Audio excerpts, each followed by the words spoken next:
Hi, it's Martin from Robson Laidler. Just thought I'd give you a quick update on a couple of things this week, various things we've seen from clients, and just keeping an eye on what's happening in the world in these crazy times. Graham isn't with me today. He's on annual vacation, doing probably largely the same as he would have been doing had he been working from home, but never mind.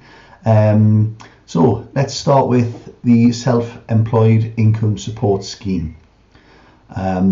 Hopefully by now, if you're self-employed, you've checked on the eligibility checker to see if Inland Revenue are planning on paying you any money. Most people who've done that have got the answer that they were looking for so far. We have had a couple of occasions where people have been told they won't get anything, and hopefully this will explain a little bit more as to why. It's worth looking at the original guidance on how these things are calculated. And on one hand it makes sense, but on another hand the guidance seems to contradict itself on different types of income. So straight away, if you've got trading income, you need to take off any trading losses that arise in the same year.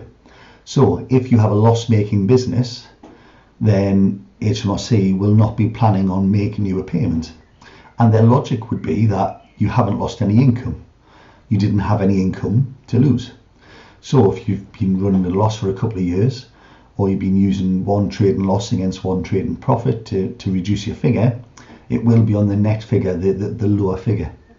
And that kind of makes sense. If for whatever reason you weren't making money already, then you can't possibly blame COVID for not making any money.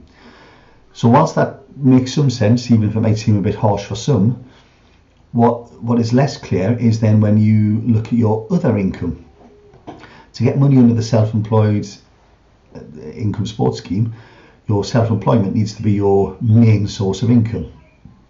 So if someone's got £25,000 worth of job, pay as you earn, and £20,000 worth of self-employment, they won't get anything because that £20,000 is less than the total of their other income, the £25,000 job. And that makes sense. What's less clear though is rental income.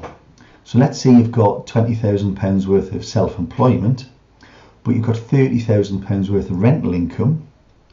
But that's not the end of the story. The rental income was actually covered by losses brought forward on your portfolio. You might have done a couple of big refurbs the year before, incurred some losses. So what you've actually got is taxable income of £20,000, but the guidance for other income doesn't give the same proviso of knocking off losses. It just says other income of that year. So in this example, we've got a £20,000 earner who's got no taxable income from any other sources, but apparently or seems to fail the criteria for the mainly deriving income from self-employment test. Now that is something that we need to put forward for review, because that may or may not have been the direct intention. Again, I can see the argument both ways.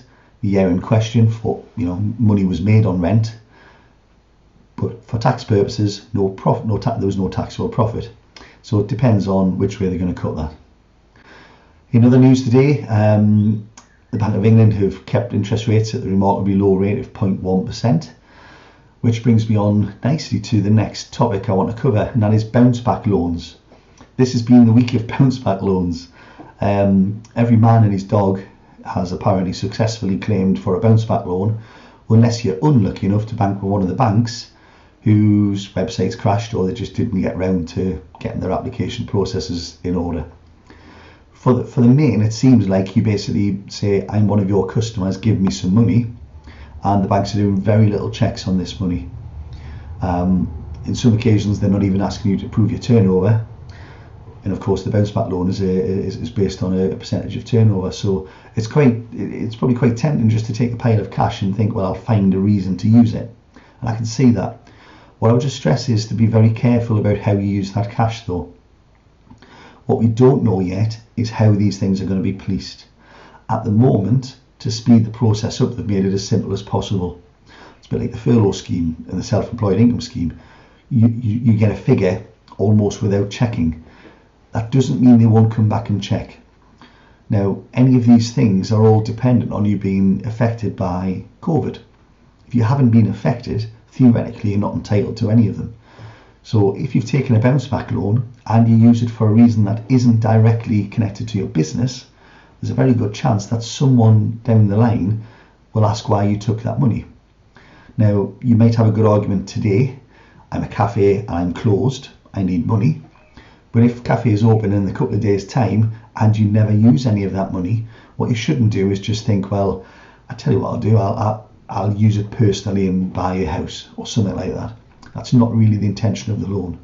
That said, we really don't know how this is going to be tested down the line. So I suppose what I'm saying is just be cautious. It might seem like a no-brainer to take the money, but make sure you have a genuine business use for it. Otherwise, you may end up not qualifying in retrospect and being penalised in some way.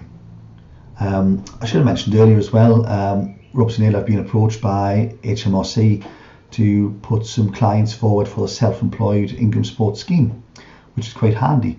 Hopefully over this weekend we'll have some of our lucky clients putting their claims in before the rest of the general public, and if that happens and we get any useful intel, we'll be looking to share that as soon as we get it. So fingers crossed on that one. One final point on the self-employed income support scheme is another area where it's simply not clear on how HMRC are going to deal with it. One of the great things about my job is I get to do some fantastic things, and me doing those things saves you having to do them, like watching the Inland Revenue webinar on the scheme, which maybe I'm being harsh, but it was very bleak. There's very little new information in there, and it seemed to cover only the most very basic of examples. Luckily 95% of people are covered by those examples, but of course it would be nice to see something a little bit more gritty. So with that in mind, one of the team also watched the Chartered Institute of Tax webinar on the same topic, and alas, they have no further information. So again, some of these quirks just simply aren't covered.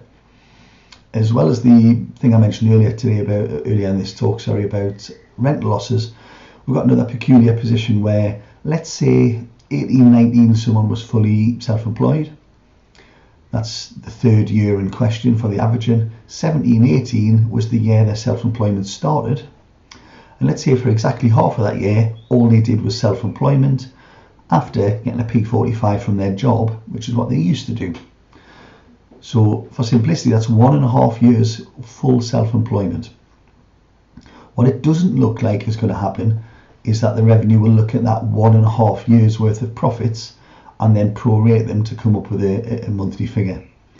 It looks like they'll look at that middle year in isolation. If your job income was greater than your self-employed income, you won't get anything for that year, even though for half of the year, all of your income came from self-employment. Again, it's probably down to practicalities. It's very hard for them to look at the figures in that detail, in the speed they need to.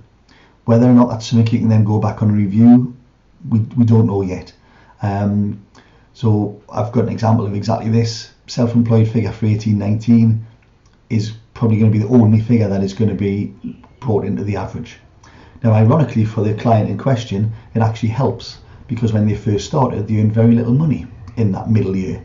And if you bring it in, it'll actually bring the average down. So we won't be claiming for a review on that one, but you could fall the other way. You could have a very healthy start and then a lower second year. It doesn't look at the moment like that's going to be included in the average, but again, as soon as we have that intel, we'll let you know more. I think that pretty much covers up the world of accountancy for this week. Hope everyone's okay. Stay safe.